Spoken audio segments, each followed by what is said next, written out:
বিশ্বনবী ফাতেমারে বললেন, ফাতেমা, আলী কোথায়? ফাতেমা বলল, আপনার জামাই আলী আমার সাথে ঝগড়া করে বাইরে গেছে। বিশ্বনবীর চেহারাটা আগুনের গোলার মতো লাল হয়ে গেল।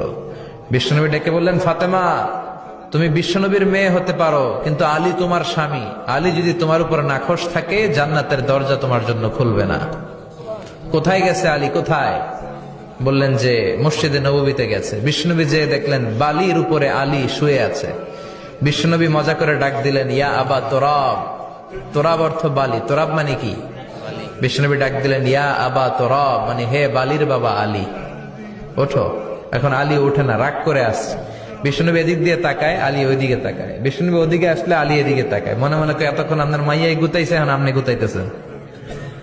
বিশ্বনবী যাই বলল, আলী রাগ করো না, ওঠো, তুমি আমার চাচাতো ভাই, আমার ঘরেই তো তুমি মানুষ হয়েছো। ঘাপটি মেরে হাতটা ধরে টান দিলেন। সাইয়েদনা আলী উঠতে বাধ্য হলেন। বিশ্বনবী কারো হাত ধরে টান দিলে ওই লোক বসে থাকতে পারে? উঠে গেলেন, ঘরে নিয়ে আসলেন।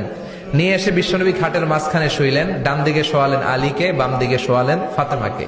এবার মেয়ের জামাইকে আর মেয়েকে বুঝাতে লাগলেন, নসিহত করতে লাগলেন, গল্প শোনাতে লাগলেন। কি রোমান্টিক শ্বশুর! এরকম রোমান্টিক শ্বশুর পৃথিবীতে দ্বিতীয়টা খুঁজে পাওয়া যাবে? সুবহানাল্লাহ পড়েন। বিশ্বনবীর কাজই ছিল ঝগড়া লাগলে এরকম মিলায়া দেওয়া। কি করা?